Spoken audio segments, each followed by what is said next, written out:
Guys welcome to back my YouTube channel. আর আজকের ভিডিওতে আমি আলোচনা করব আমাদের যে আন্ডার 17 মেয়েরা আছে তারা এএফসি এশিয়ান কাপ কোয়ালিফায়ারের ম্যাচ খেলবে, যেখানে এএফসি এশিয়ান কাপ ম্যাচটি 2026-এ চায়নাতে অনুষ্ঠিত হবে।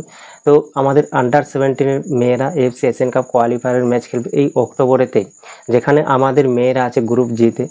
তো গ্রুপ জিতে আর কোন কোন টিম আছে এবং কত তারিখে ম্যাচ আছে, কটার থেকে ম্যাচ আছে, এই ভিডিওতে আমি কথা বলবো। প্লাস আমাদের যে সিঙ্গাপুরের বিরুদ্ধে এএফসি এশিয়ান কাপ কোয়ালিফায়ারের ম্যাচ আছে, তো সেই ম্যাচের প্লেইং 11 এবং ফরমেশন কি হতে পারে।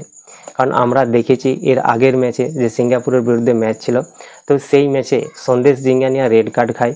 তো সন্দেশ জিঙ্গানিয়া রেড কার্ড খাওয়ার পরেও আমাদের ছেলেরা ওয়ান ম্যান ডাউনে মানে 10 জন প্লেয়ারে ম্যাচটি ড্র করে, যাই হোক করে ম্যাচটি ড্র করে আমাদের এএফসি কোয়ালিফায়ারের এখনও পর্যন্ত টিকিয়ে রেখেছে, যে এখনও পর্যন্ত আমরা কোয়ালিফাই করতে পারি। এর পরের ম্যাচগুলো যদি আমরা ভালো রেজাল্ট করতে পারি তাহলে আমরা এখনও পর্যন্ত কোয়ালিফাই করতে পারি।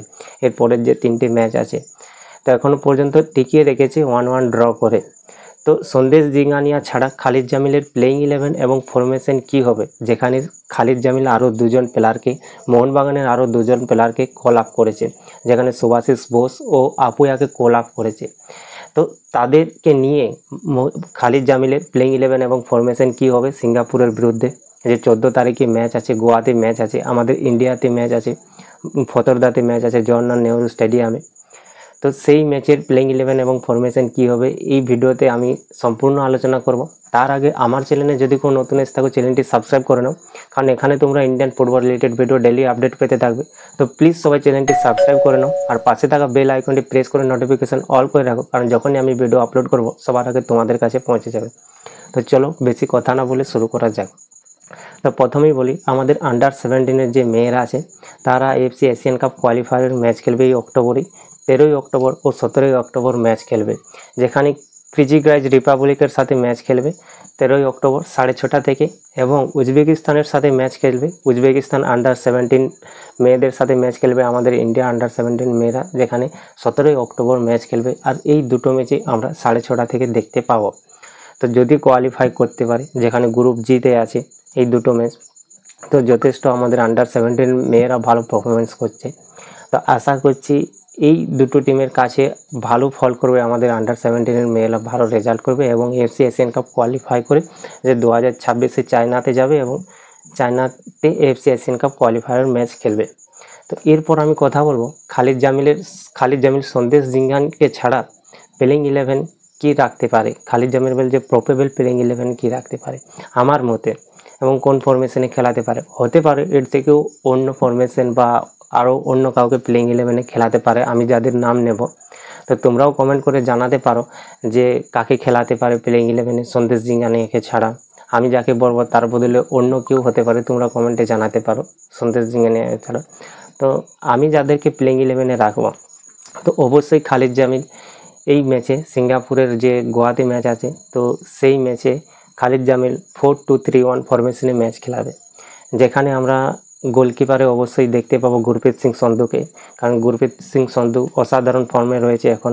কারণ আর এর আগের ম্যাচেও আমরা দেখেছি আমরা আবার স্কোর লাইন বাড়তো, যেখানে 3-4 স্কোর লাইন হতে পারতো, ঠিক আছে, 3-1 স্কোর লাইন হতে পারতো, সিঙ্গাপুর আমাদেরকে 3টে গোল দিত, কিন্তু সেখানে গুরপ্রীত সিং সন্ধু ওই ম্যাচেও অসাধারণ সেভ করে। তো গুরপ্রীত সিং সন্ধু যে প্লেইং 11-এ থাকবে এটাতে কোনো ডাউট থাকবে না। এবং যে 4জন ডিফেন্ডার থাকবে সেখানে আমরা সেন্টার ব্যাকে অবশ্যই রাহুল বেকে ও আনোয়ার আলীকে দেখতে পাবো, এবং লেফট ব্যাকে মোহাম্মদ উবিসকে নয়তো সুভাশিসকে আমরা প্লেইং 11-এ দেখতে পাবো, কারণ সুভাশিসকে ওই জন্যই তাকে কল আপ করা হয়েছে। তো আশা করছি প্রথমেই আমরা সুভাশিসকে দেখতে পাবো, পরে হয়তো আমরা এইবারে, কারণ মোহাম্মদ উবিস পরপর 4টে টানা ন্যাশনাল গেম খেললো, তো সেখানে হয়তো মোহাম্মদ উবিসকে একটু রেস্ট দেওয়া হতে পারে, সেখানে সুভাশিস বোসকে প্লেইং 11-এ রাখতে পারে। তো সুভাশিস বোসকে আশা করছি লেফট ব্যাকে রাখবে প্লেইং 11-এ মোহাম্মদ উবিসের জায়গায়। পরে যদি সুভাশিসের যদি সেইরকমভাবে না পারফরমেন্স করতে পারে তাহলে মোহাম্মদ উবিসকে নিয়ে আসে। তো প্লেইং এবং রাইটে থাকবে ভালপুয়া।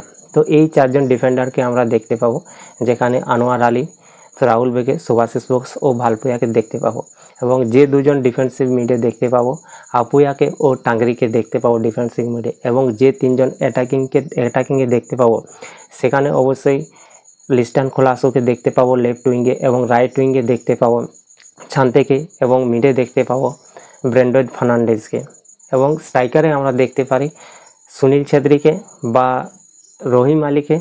আশা করছি রহিম আলী স্টার্ট করতে পারে, কারণ আগের ম্যাচে সে গোল করেছে, তো রহিম আলীকে স্টার্ট করতে দেখতে পারি। এরপরের যে ম্যাচ আছে সেই ম্যাচে রহিম আলী হয়তো স্টার্ট করতে পারে।